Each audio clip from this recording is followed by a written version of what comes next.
it was interesting because I happened to be chair of the premiers. It's sort of a turn. It was our turn to be to host all the premiers here a few years ago, and we did that in Regina. And the issue was Buy America.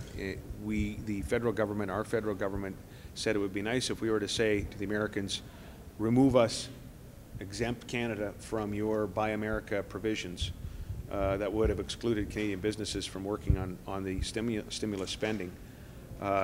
What would help us to get that exclusion, the federal government said, is if the provinces were to open up all their procurement.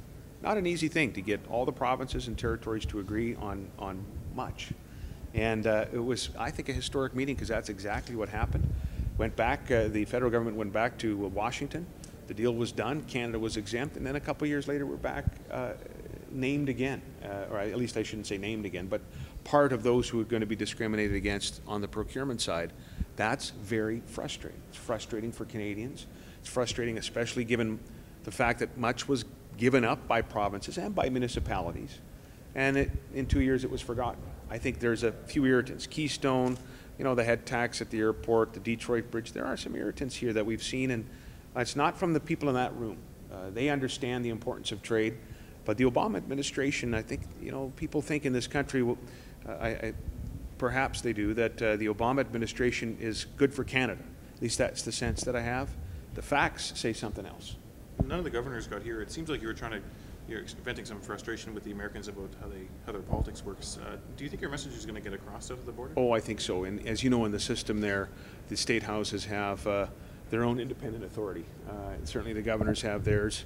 Well, we don't. We also have a chance to monitor, to attend the Western Governors meeting, and we have a relationship with the governor of Montana. So we don't, you know, we don't necessarily need a speaking engagement to make our views known. And we've actually had a great relationship. I'll tell you, Governor Schweitzer in Montana has been an ardent supporter of Canadian energy. And when the debate was happening amongst those interest groups I referenced in the U.S. and the term Canadian oil or dirty Canadian oil was thrown around, we had no better defender than Governor Schweitzer, who obviously is a Democrat governor and one that spoke at President Obama's nominating convention, has some influence within his party. So that's why we want to develop these relationships. So it's not Canada saying, hey, wait a minute, why are you saying this or that? But rather it's Americans who are correcting themselves, and we need to do the same thing on our side when we make mistakes. We can say, because we have firsthand knowledge, well, let's watch the rhetoric, because we know that's not necessarily true. So the Keystone Pipeline, you referenced that in your speech. You seem confident it will go ahead. Well, I'm hopeful. You know, I'm not. I think after the election, it's going to go ahead, notwithstanding how the election result is in the U.S. I don't base that on fact. It's a gut feeling. You can see this current president trying to approve more and more of it, parts of it, as you saw here recently. I think there's an understanding there that, look, there's pipelines all over the U.S. This is how the product moves. It's very efficient and safe compared to other ways to move things. It's not perfect, but it's efficient, it's safe. It'll create literally hundreds of thousands of, tens of thousands of jobs in the United States and attract investment. And that's why I think the majority of Americans think that it makes a lot of sense. If the Keystone debate has Americans using terms like dirty Canadian oil, that does impact us because that's Canada's brand. When we're talking about either trading our own oil, which is conventional, by the way, and not oil sands oil, it impacts us when we're wanting to sell anything into that market because it hurts the brand. Point number one. More specifically, at any given time, I'm told in the Keystone, when it's approved, as I mentioned in my speech, there could be up to 20 to 25% conventional oil in that pipeline. It will be Bakken oil. And that's important for Saskatchewan. It'll likely be from North Dakota, but that's important for us because we have huge pipeline capacity issues in our southeast corner of our province because of all of the oil-related action on both sides of the border. So any release of that tension, of that pressure, I should say, on the pipeline system is going to help us move oil. We've got a lot of oil moving by truck in Saskatchewan, and that's not good for the highways.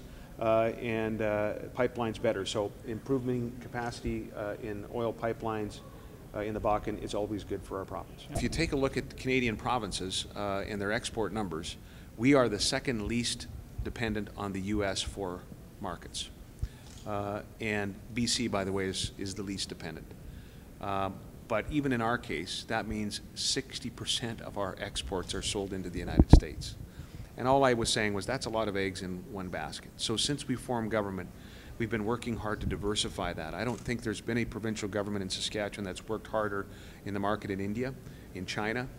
This fall we're likely going back. I don't have an official announcement yet, but I'll be going back to those markets, and maybe Indonesia, because that's an emerging market for us. We need to diversify, move away from a dependence on one particular market, and we're going to continue to do that. I think it's wise. On the other hand, like I said in the speech, you know, that this relationship we have is pretty key, and so we need to also be very vigilant about the U.S. relationship. Yeah, so just in closing, you know, U.S.-Canada relations, that's what it's all about. We've heard varying ambassadors say varying things. It's at its worst point it's ever been. It's at its best point it's ever been. What's your sense of the relations here? Yeah, I think it's somewhere in the middle, but it should be, it just should be better, because especially at a time of recession. You know, we know that trade has benefited both countries. You heard the statistics that I had to offer. There's been a 2.5-fold increase in trade benefiting both sides of the border. That means jobs for Canadians, jobs for Americans. When there's a recession, though, then the sabers of protectionism start rattling. And that's what we've seen stateside and maybe in some parts in our country. You know, the last time that there was a great protectionist movement prior to or during an economic slowdown was something called the Smoot-Hawley Act, just before the Great Depression got really bad. And it really shut the door on Canadian imports to that country. There's lessons that history can teach. Free trade's not perfect, but it's better than the alternative. Any comments?